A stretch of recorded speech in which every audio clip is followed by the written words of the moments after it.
You could, in theory, carry a refrigerator in one of these cars, should the occasion arise.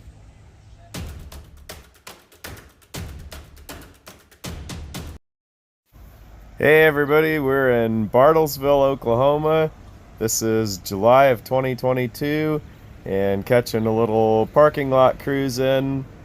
This is a 54 Chevrolet, half ton, and someone's done quite the extended cab conversion on it.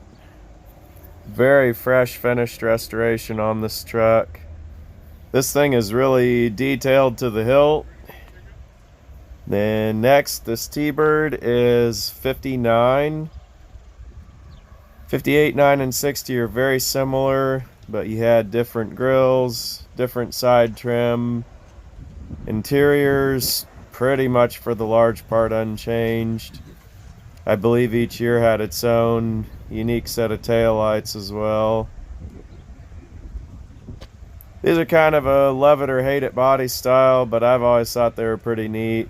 They just tie in a lot of show car details from that era. And then this guy here, 71 Roadrunner. Beautiful, fresh, immaculate restoration on this car. I mean, this car, every inch of it is just clean enough to eat off of. That bright white interior and the green, both of those colors just pop so nice out in the sun. This is one of those cars that they did not miss a detail on. It is all factory showroom appearance that I can see, really, other than the tires and the battery. Got your air grabber hood there. Beautiful, beautiful restoration on this car. It's original and as authentic as you can go.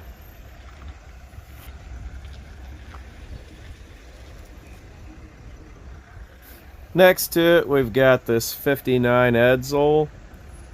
This car is very similar to my dad's.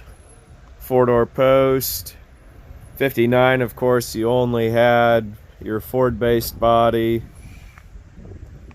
Got a cool little car club plate on her there. Black's a challenging color to get a good finish, but you can tell this thing is just mirror smooth and glossy. Peek inside here. Pretty authentic maintenance to original features. This is the Corsair, which was the higher trim level. Ranger was kind of the base. Really, really nice old Edsel. Next to it is this Porsche. I don't know a whole lot about these cars, but I have started to see certain models in this era are starting to gain a lot more collector value. So I guess everything, given enough decades, comes full circle again. Love this 54 Chevy Bel Air. This orange color is actually pretty rare. Not a lot of people ordered it, and so any of the times that you do see it on a car that somebody's maintained and restored it to the trim tag, always get a kick out of seeing one.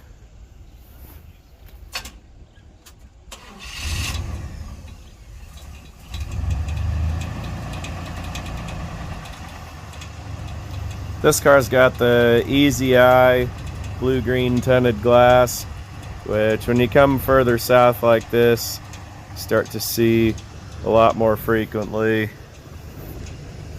The old Fiero, these cars are actually starting to gain collector value.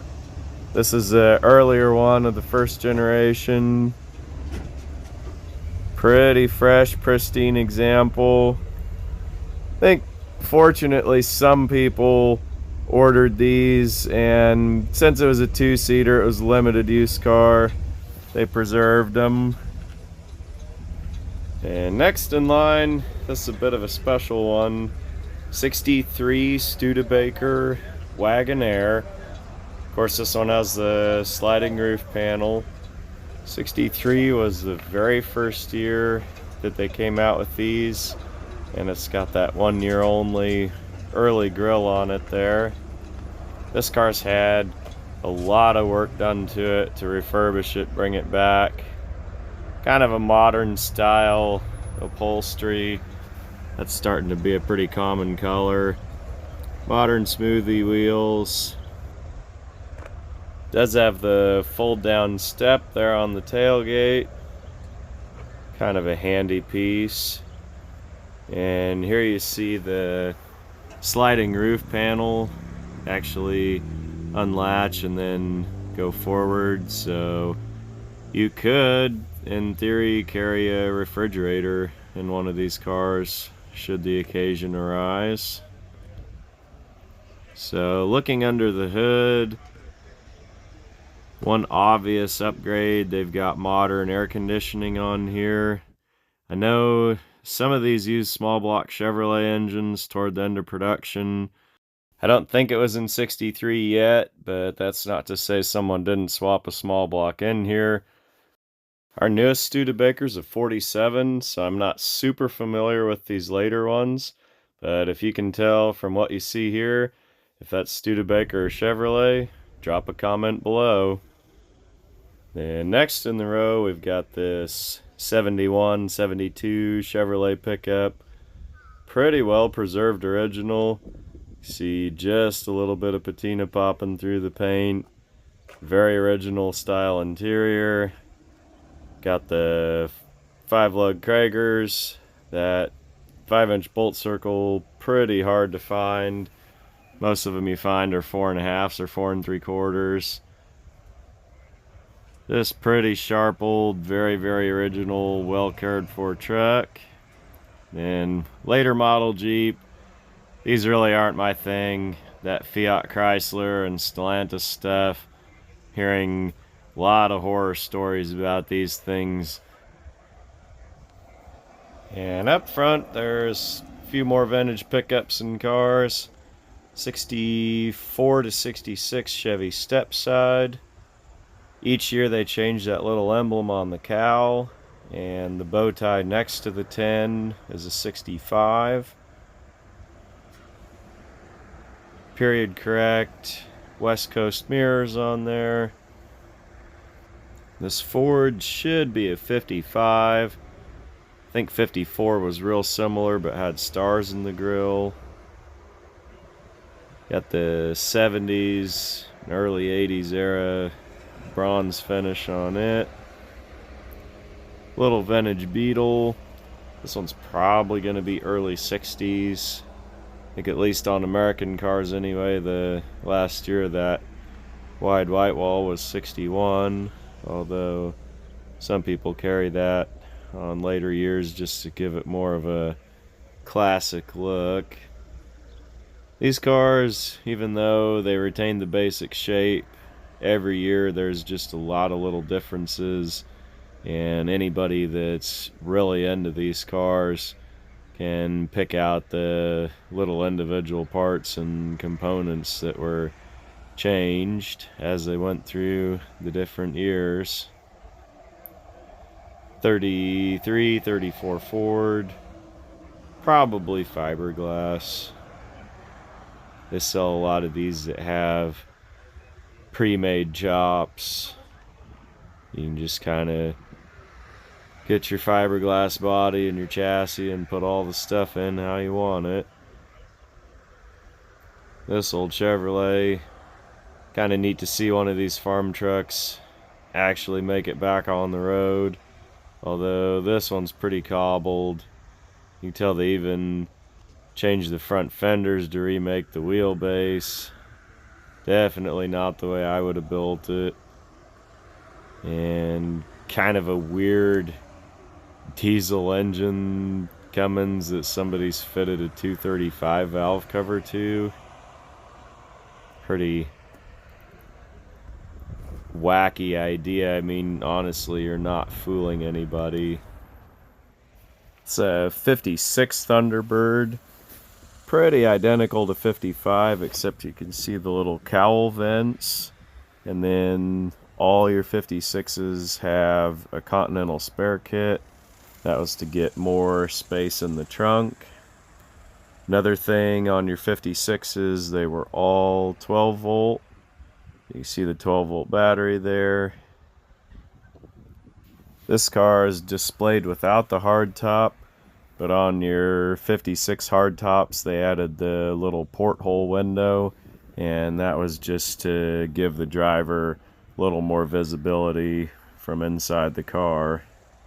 This one's restored to a very exacting professional standard, just how you like to see them. And this Monte Carlo style you see here began in 1981. This is a fairly original car, all the way down to the wheels. Bench seat interior with the factory cloth. Crank windows. Very, very well kept car. Love to see these are the original factory paint, and even the vinyl tops still have showroom gloss to them. This would be a 1981 to 1987 Chevy C10. This was somebody's blank canvas. Not too much stock original about that one. 65 Impala. This is the factory paint color cameo beige, which you don't see too often. Of course, it is a super sport with the buckets, automatic shifter. This car is displayed with the hood down, but you can catch the factory fender badges that it was born with a 283. 55 Chevy two-door wagon. Ford, Plymouth, Studebaker, Chevrolet, all had two-door wagons in that era. This is a 40 Chevrolet. Very similar to a 41, but the running boards are the dead giveaway. 65 Mustang. Very iconic pony car. Started the whole muscle car craze. Introduced in April of 64. This is either 37 Ford or 38 Standard. Kind of tough to tell from what's here. This has been modified. See, when they built this car, they added the 39 Ford teardrop style tail lights. 1993 to 97 Trans Am. Those are starting to come up in collector value. Then we got a 68 Chevy step side. Got that big back window and side marker lights. Then this guy here is a 63 Nova two-door post. Goodbye, Edsel. If you guys have been around the channel for very long, you remember the 62 two-door post that I bought earlier in the year. You can tell this one's well on its way for a hot rod build. A lot of things have obviously been swapped, but there is a way to tell. Little information about how this car was born originally, because it's still got the factory trim tag. 0411 is a two-door post in the 300 series. 738 is a blue interior. 936 is the white paint. Yeah, so you can see at the stage of refurbishment of this car, there is no blue interior left whatsoever. All been redone. Last car on the row, 56 Chevrolet 150. This body style is a two-door post. You see the 150 had that short side trim with pretty well. Blank rear quarter panels. This car I would call modified restoration. Probably not the exact factory paint shade of red. Got the rally wheels, but for the most part, the body, dash, interior, largely stock, even if the trim materials and the way that it's finished aren't totally authentic. That's the cruising. Camera's starting to get hot. I'm trying to shade it with my hand, but we're gonna go ahead and grab a few still pictures, call this a day. Comment below which car was your favorite and tell us why.